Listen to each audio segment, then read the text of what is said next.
What if the most powerful empire of the ancient world had followed a different light, not the light of a star over Bethlehem, but the sacred flame of Zoroastrianism? Imagine 4th century Rome. Emperor Aurelius, not Constantine, is haunted by the decay of old gods, seeking new order. He encounters not a Christian vision, but the dualistic elegance of Zoroastrianism.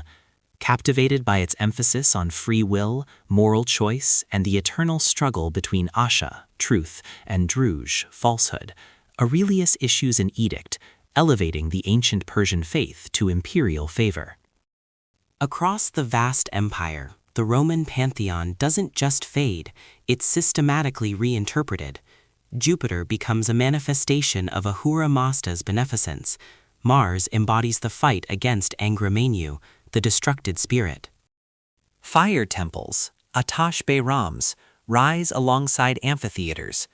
Roman legions march under banners emblazoned with the Faravahar, not the eagle. The meticulous Roman legal system absorbs Zoroastrian principles of purity, truth, and environmental stewardship, influencing everything from daily hygiene to justice. The most profound shift would be geopolitical.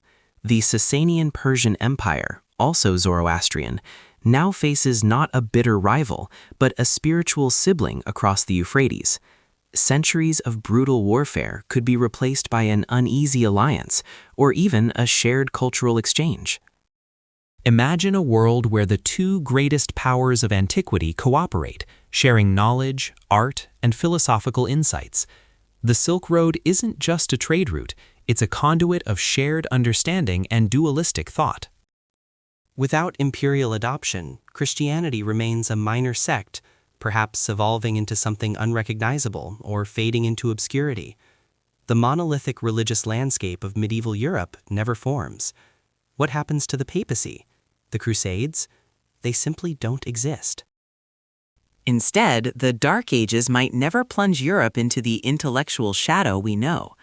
The Roman Zoroastrian Empire, a beacon of order, could foster a sustained classical tradition, perhaps even accelerating scientific inquiry, driven by the Zoroastrian quest for understanding the cosmic balance of good and evil.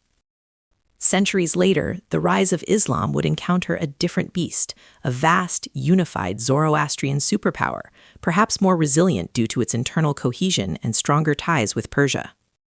Would the early Islamic conquests find a different kind of resistance, or would the universal aspects of Zoroastrianism and Islam find a unique path to coexistence or competition?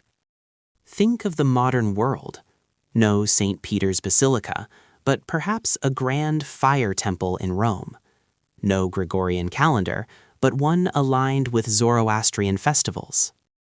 Ethical frameworks worldwide would be rooted in dualism, individual responsibility, and the constant striving for good thoughts, good words, good deeds.